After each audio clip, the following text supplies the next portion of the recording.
नमस्ते। कभी सोचा है कि हजारों साल पुरानी बातें, पुरानी कहानियां आज भी हमारी लाइफ पर, हमारी उलझनों पर इतनी फिट कैसे बैठ जाती हैं? आज हम एक ऐसे ही दिव्य चरित्र की बात कर रहे हैं जिनके जीवन से, जिनकी शिक्षाओं से आज भी हमें एक दिशा मिलती है।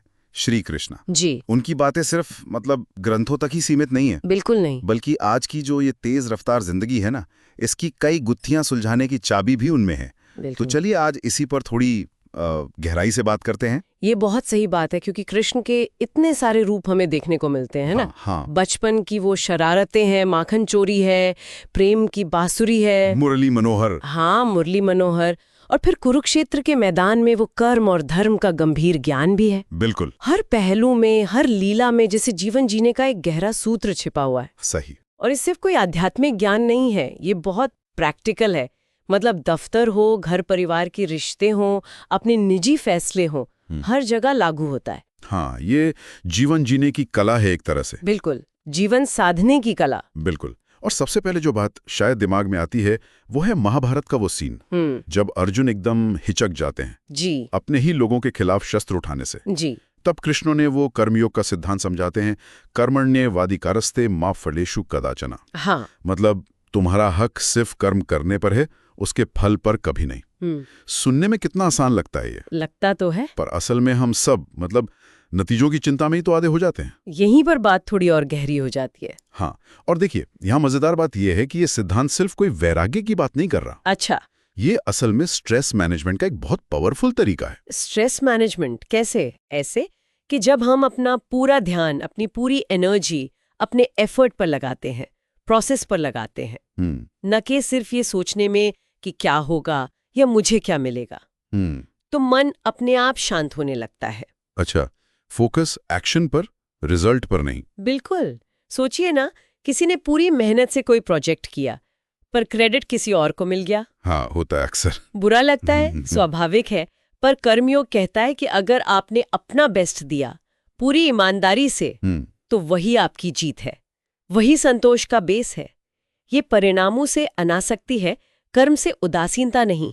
ये फर्क समझना जरूरी है, अनासक्ति, उदासीनता नहीं। बिल्कुल।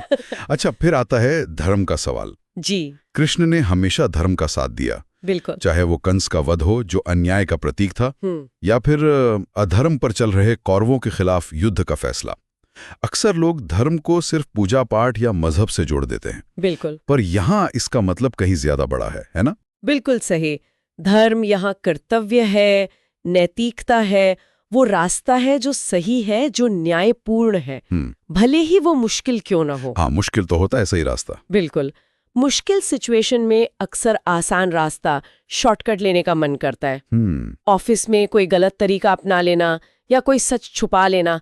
लेकिन कृष्ण का जीवन ये दिखाता है कि धर्म के रास्ते पर चलने में शायद उस वक्त थोड़ी कठिनाई हो, हाँ, पर आखिर में वही रास्ता शांति देता है, सेल्फ रिस्पेक्ट देता है। ये एक तरह का मॉरल कंपास है ना? सही कहा, एक नैतिक दिशा सूचक जो हमें रोजमर्रा के छोटे बड़े फैसलों में गाइड करता है कि क्या सही है, क्या गलत। जी, बिल्कुल। और सिर्फ कर्म और धर्म ही नहीं, कृष्ण के जीवन में एक गजब का संतुलन भी दिखता है। हाँ, वो तो है। वो एक कुशल रणनीतिकार भी हैं, राजनीति भी कर रहे हैं, उधर बांसुरी बजाकर गोपियों का मन मोह रहे हैं, रासलीला भी है, और फिर युद्ध भूमि में गीता जैसा गहरा ज्ञान भी दे रहे हैं।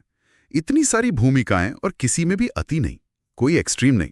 सही। क्या ये आज की जो वर्क लाइफ बैलेंस वाली हमारी जद्दोजहद है, उसका कोई पुराना समाधान है? इसे सीधे तौर पर आज के जीवन संतुलन से जोड़ सकते हैं, बिल्कुल।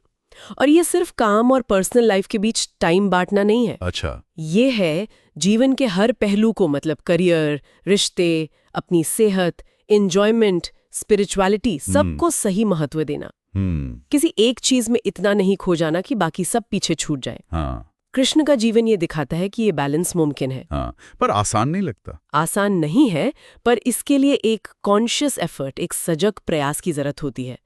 हर भूमिका को पूरी निष्ठा से निभाना, लेकिन किसी से भी बहुत ज्यादा चिपकना नहीं, अटैच नहीं होना। ये बात भी सही है, अटैचमेंट वाली। और एक और सबक जो उनके जीवन से बहुत साफ झलकता है वो है परिवर्तन को स्वीकार करना, चेंज को एक्सेप्ट करना। हाँ, ये बहुत जरूरी है। उनका पूरा जीवन ही एक तरह से बदलाव का सफर है, गोकुल से मथुरा, फिर द्वारका।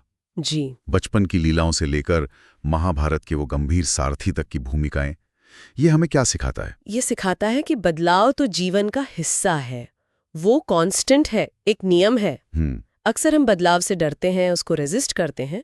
कृष्ण का जीवन दिखाता है कि सिचुएशन के हिसाब से ढलना, नई भूमिकाओं को अपनाना और आगे बढ़ना, यही समझदारी है। बिल्कुल। इससे हमें जीवन की जो अनिश्चितताएं हैं, अनसर्टेनिटीज हैं, उनका सामना करने की हिम्मत मिलती है। सही। और साथ ही एक और इम्पॉर्टेंट बात, अपने अंदर की आवाज पर भरोसा करना, इंट्यूशन। हाँ, आंतरिक मार्गदर्शन। जी, जैसे कृष्ण ने अर्जुन को बाहरी मुश्किलों के बीच सही रास्ता दिखाया, वैसे ही हमें अपने विवेक को, अपने अंदर की आवाज को सुनना सीखना होगा।